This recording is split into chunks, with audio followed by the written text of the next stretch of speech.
हिमांशु जी लिखते हैं, चेतना चित्त का भाग नहीं, अपूर्ति।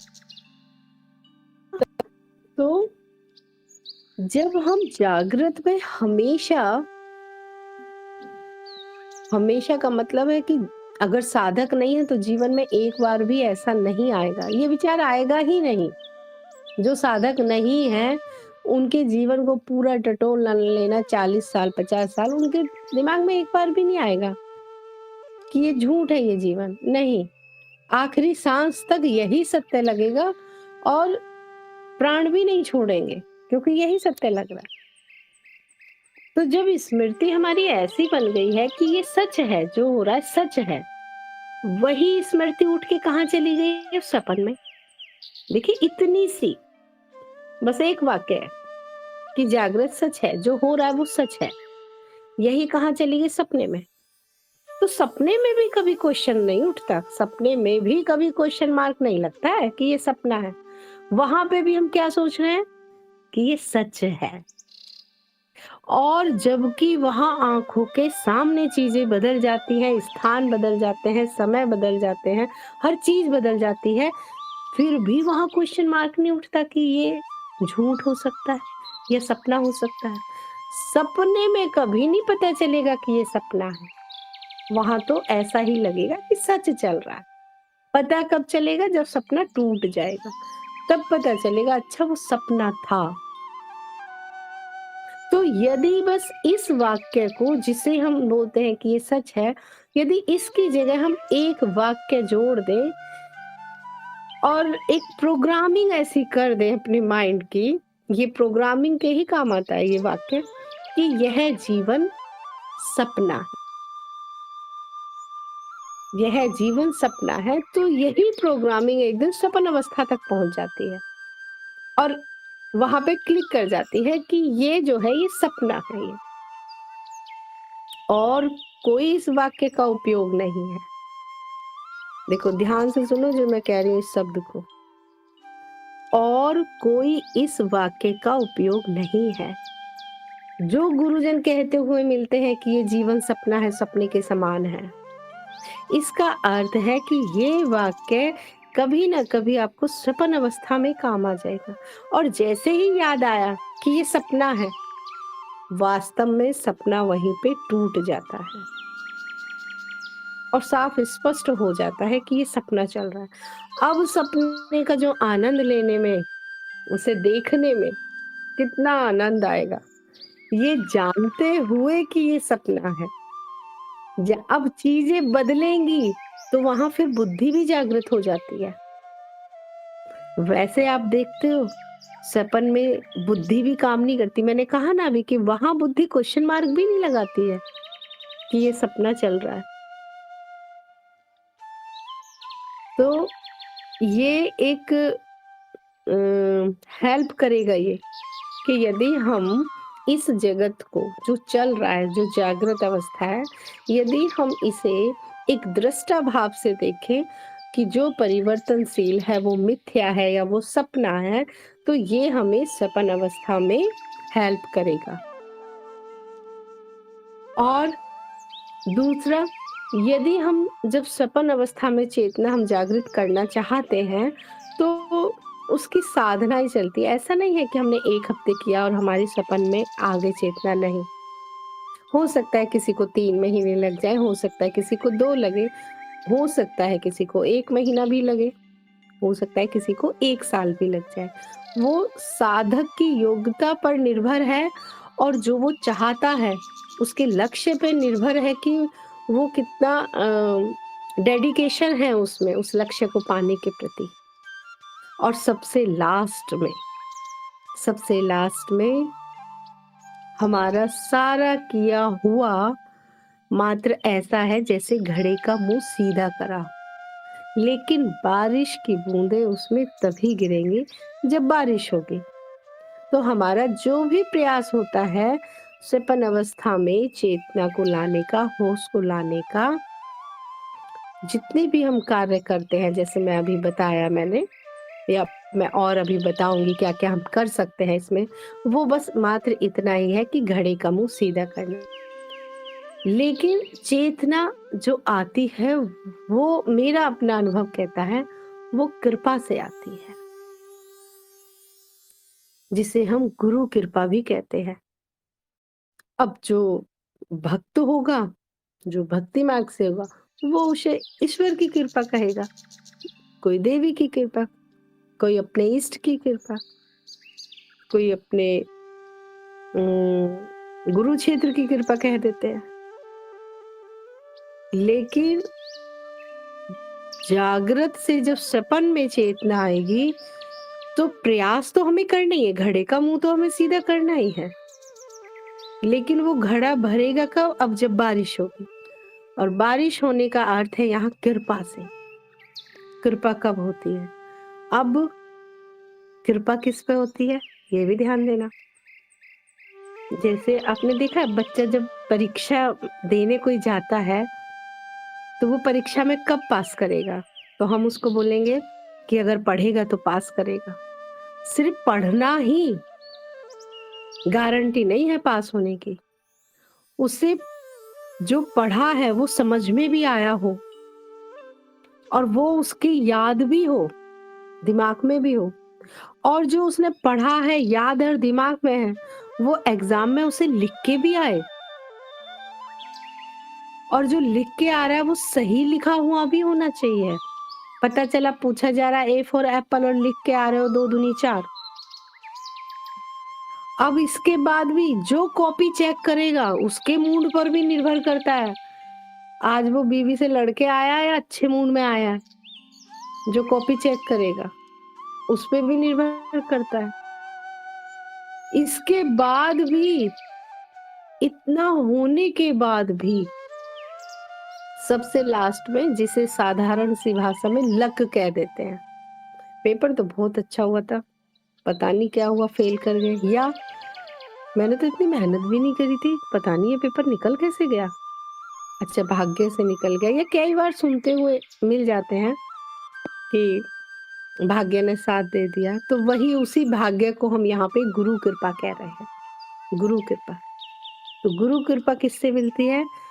गुरु कृपा मिलती है समर्पण से। समर्पण के अलावा कोई रास्ता नहीं है गुरु कृपा का। तुम कितना भी गुरु के पैर दबाते रहो, कितना भी गुरु को प्रणाम पाती, कितना भी चापलूसी करते रहो, समर्पण, समर्पण जिसे हम बाहर से स्थूल तरीके से जो हम कर रहे हैं गुरु के लिए, वो सांकेतिक हो सकता है, लेकिन जिसने अपना हृदय ही गुरु को समर्पित कर दिया, फिर उसे सांकेतिक करने की भी जरूरत नहीं है।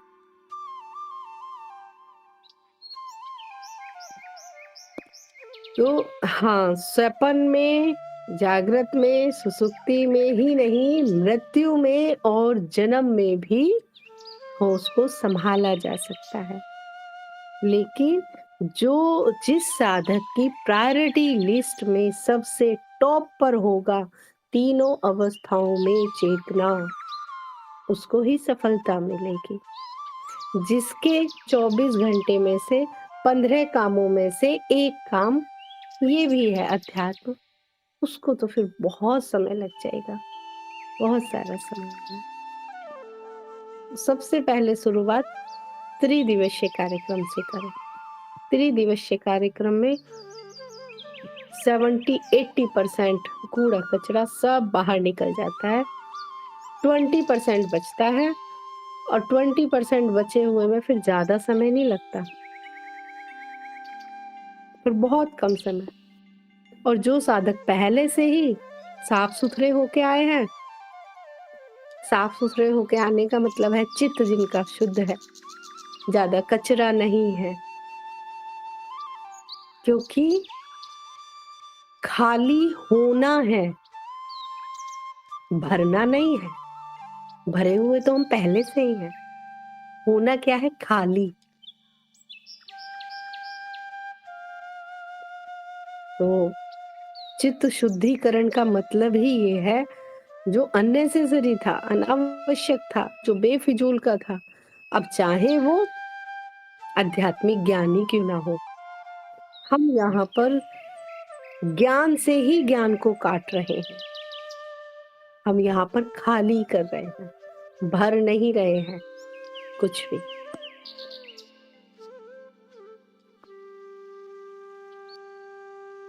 और आगे आपने पूछा है क्या होश भी चित्त का ही भाग है? हाँ जी, बिल्कुल।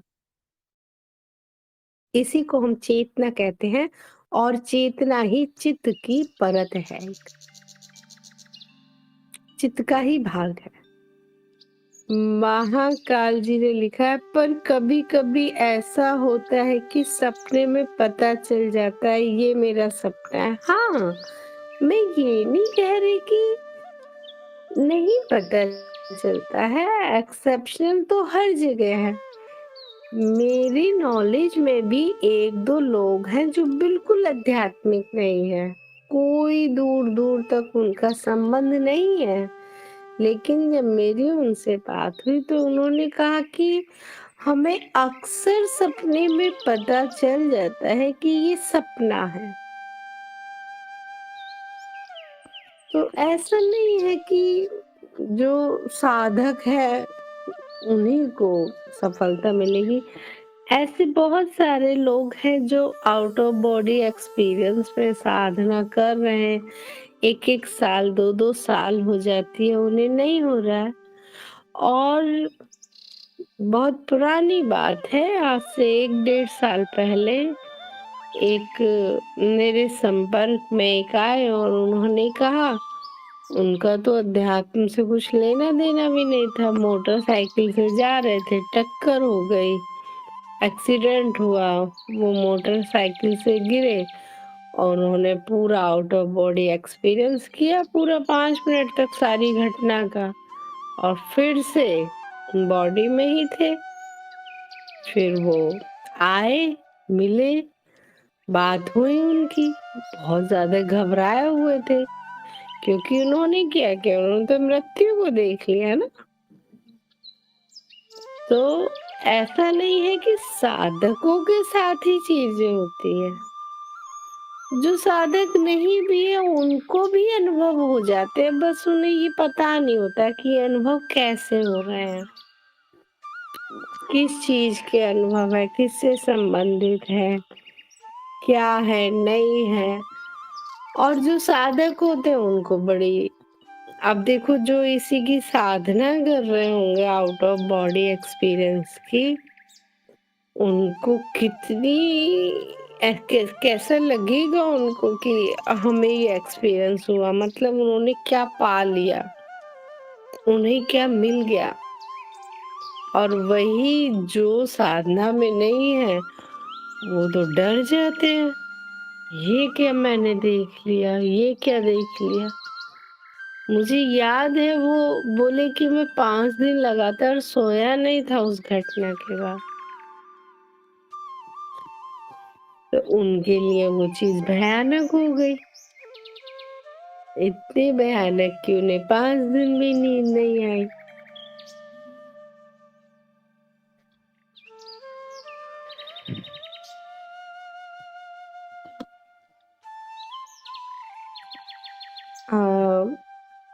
कपिल शर्मा ने पूछा है, चित्त की शुद्धि का कैसे पता चलेगा कि क्या चित्त की क्या स्थिति है और कैसे चित्त शुद्धि हो सकती है? पहले पता कर लीजिए आप कि कैसे चित्त का शुद्धिकरण होगा।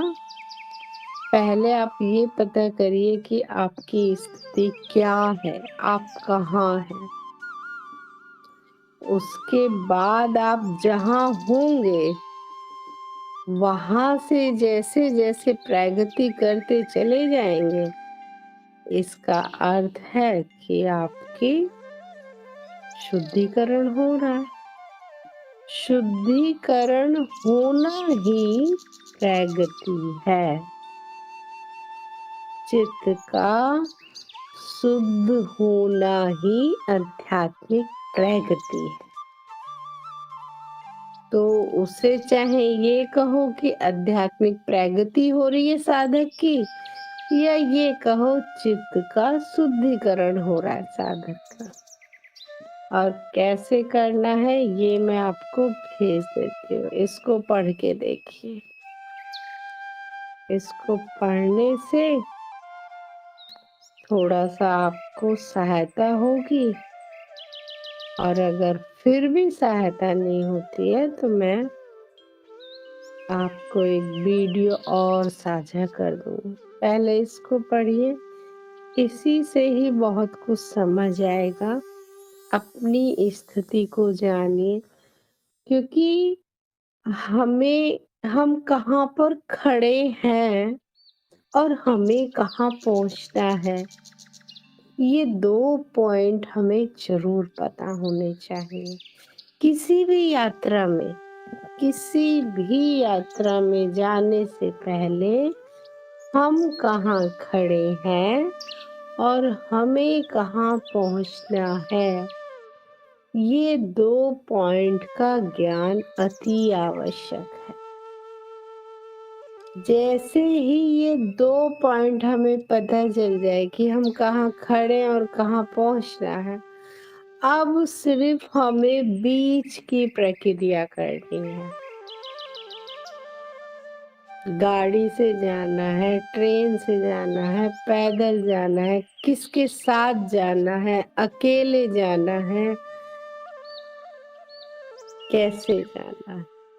अब सिर्फ प्रक्रिया बची बीच।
जी, तो पहला काम करिए, फिर कपिल जी पहला काम कहाँ खड़े हैं ये पता करिए।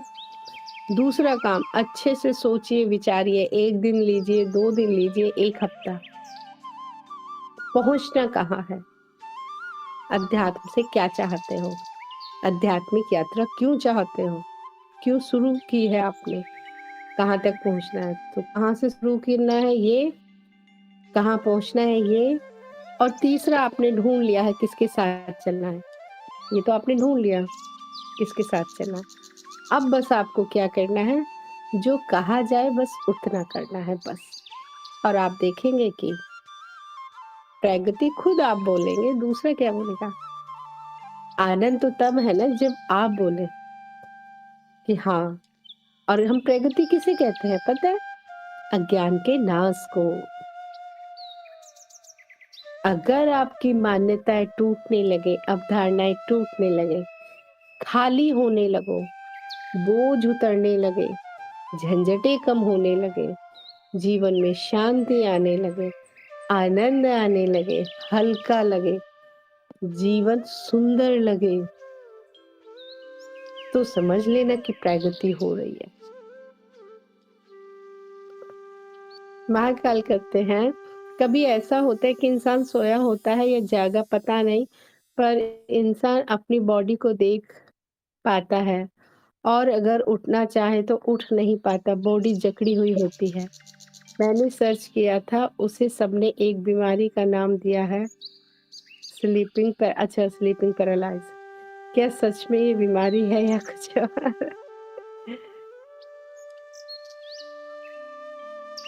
देखिए, ज्ञान मार्ग में अनुभवों को हम मिथ्या कहते हैं, सपना कहते हैं, लीला। लीला शब्द वैसे मुझे बहुत पसंद आता है, लीला, छलावा। तो अनुभवों को हम लीला कह देते हैं। और अब अनुभव चाहे जगत के हो, शरीर के हो या मन के हो, ध्यान देना इस लाइन पे। अनुभव चाहे जगत के हो, शरीर के हो, मन के हो, चाहे संसार के अनुभव हो और चाहे अध्यात्म के अनुभव हो, यहाँ पर सभी अनुभवों को मिथ्या की लीला की श्रेणी में रखा गया है ज्ञान मार्ग में। अब ध्यान देना, लेकिन अन्य मार्गों में अनुभवों का बड़ा महत्व है। कुछ साधक कहते हैं कि जब हम ध्यान करते हैं तो हमें लाल, हरी, नीली, पीली रोशनी दिखाई दे रही है, हमें ऐसे अनुभव होने लगे। उन्हें लगता है कि हमें आध्यात्मिक अनुभव होने लगे हैं, मतलब हम दूसरों से श्रेष्ठ हो गए, हम इनसे ज्यादा ऊंचे स्थान के साधक हैं। कुछ बोलेंगे मेरी ऊर्जा ऐसा लगता है कि जैसे शास्त्रधार पे पूरा चली गई है, मूलाधार से आज्ञा चक्र तक। आज्ञा चक्र पे स्पंदन होता है, मेरे क्राउन चक्रा पे मेरे चींटियां चलती हैं, कमल से खिल गए हैं, वहां रस सा टपक रहा है। अब वो बताते हैं तो उनके बताने की जो वाणी है उसी से लग रहा है कि अहंकार तो पूरा भर गया है इनमें। तो कुछ मार्गों में आध्यात्मिक अनुभवों का भी अहंकार हो जाता है। उन्हें लगता है कि जिसको जितना बड़ा आध्यात्मिक अनुभव वो उतना बड़ा साधक। लेकिन अब आप संसार में अनुभवों में अटको या अध्यात्म के अनुभवों में अटको, आपकी गति शून्य हुई, आपकी कोई प्रगति नहीं हुई। जो साधक अनुभवों में अटक गया, वो जहां खड़ा था वहीं खड़ा है। उसने इंच भर भी प्रगति नहीं की। माया अनंत है, तो अनंत अनंत जन्मों तक अनुभव लेते चले जाओगे, तब भी प्रगति इंच भर भी नहीं होगी। अब चाहे सूक्ष्म लोकों में जाके सूक्ष्म लोक का निर्माण कर दो, चाहे स्वपन अवस्था में पूर्ण चेतना होने पर पूरे स्वपन को अपने भोग विलास का स्थान बना लो, चाहे कितने भी बड़े आध्यात्मिक अनुभव होते रहे, कुंडली जागृत हो जाए, आगरा चक्र ये जागृत हो जाए, हमारा ये हो गया, जितना मर्जी होता चला जाए, माया मतलब अनुभव पता है माया कितनी विराट है? पूरा ब्रह्मांड को सोच लो, सूरज, चाँद, तारे, जीव, जंतु, प्रकृति, मनुष्य, पता नहीं क्या-क्या अनंत, अनंत है। तो अनंत, अनंत भी जन्म लेते चले जाओगे और अनुभव करते चले जाओगे। मैं ये कह रही हूँ कि आप ये भी क्यों ना कोई आके कह दे मेरे सामने कि हम स्वर्ग लोक की यात्रा करके आ रहे हैं, एस्ट्रल बॉडी और पता नहीं कौन-कौन से बताते हैं लोग। लेकिन जो अनुभवों में अटक गया, इसका अर्थ है कि उससे बेहतर तो वही है जो जगत के अनुभवों में अटक गया। कम से कम जगत को भोग तो रहा है, कम से कम जीवन का आनंद तो ले रहा है।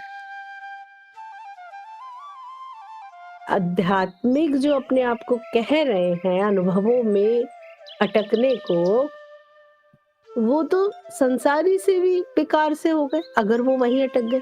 कुछ सिद्धियों में अटक गए।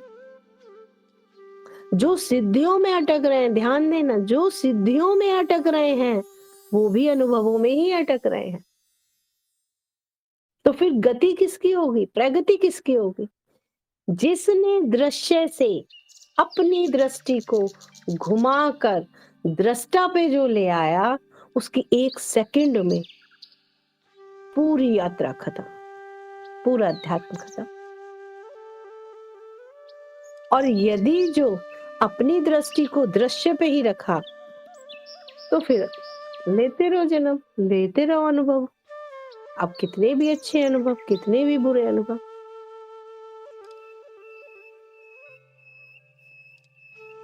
तो ऐसा भी होता है कि किसी का त्रिज्ञान पे आध्यात्मिक यात्रा खत्म हो जाती है और किसी की त्रिज्ञान से आध्यात्मिक यात्रा शुरू होती है। अब किसकी खत्म हो जाती है, किसकी शुरू होती है? जिसने जो पूर्णता संसारी है, पूर्णता संसारी, जिसे अध्यात्म की ऐ भी नहीं पता, ऐसा है ना, वो अगर त्रिज्ञान कार्यक्रम करेगा तो उसके अध्यात्म की शुरुआत होगी। और जिसने दृष्टि को दृश्य से हटा के अब वो तैयार है पूरा कि मैं उकता गया या मैंने भोग लिया या मुझे वैराग्य हो गया इन दृश्यों से, जो तैयार है अपनी दृष्टि को दृश्य से घुमा के दृष्टा पे लाने के लिए, वो त्रिज्ञान होते के साथ ही उसका पूरा अध्यात्म खत्म हो गया, पूरा अध्यात्म खत्म। तो पहले त्रिज्ञान कर लो, पहले समझ लो अध्यात्म क्या है। ऐसा तो नहीं है कि अध्यात्म के नाम पे हम अनुभवों में ही तो नहीं अटके हुए हैं। सत्य की खोज के मार्ग पे निकले तो थे, लेकिन सत्य को छोड़ के कहीं हमें ये माया, ये लीला कहीं हमें, ऐसा तो नहीं है कि जगत से तो निकल गए, संसार से तो निकले, लेकिन सिद्धियों में तो नहीं अटक गए, अनुभवों में तो नहीं अटक गए, प्रशंसा में तो नहीं अटक गए, सम्मान में तो नहीं अटक गए।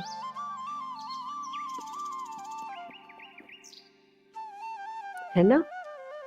और ऐसा नहीं है, देखिए सब मार्गों की अपनी अलग-अलग है ना? योग मार्ग अलग कहता है ये करो तो समाधि। भक्ति मार्ग अलग कहता है ऐसा तो समाधि। कुंडली मार्ग अलग कहता है, कोई और मार्ग अलग कहता है। तो ज्ञान मार्ग में सबसे सरल है समाधि तक पहुंचना। बस क्या करना? दृश्य से दृष्टि को घुमा के दृष्टा की तरफ लानी। तो यहाँ पे तो सभी अनुभव मात्र अनुभव है और इससे ज्यादा कुछ नहीं।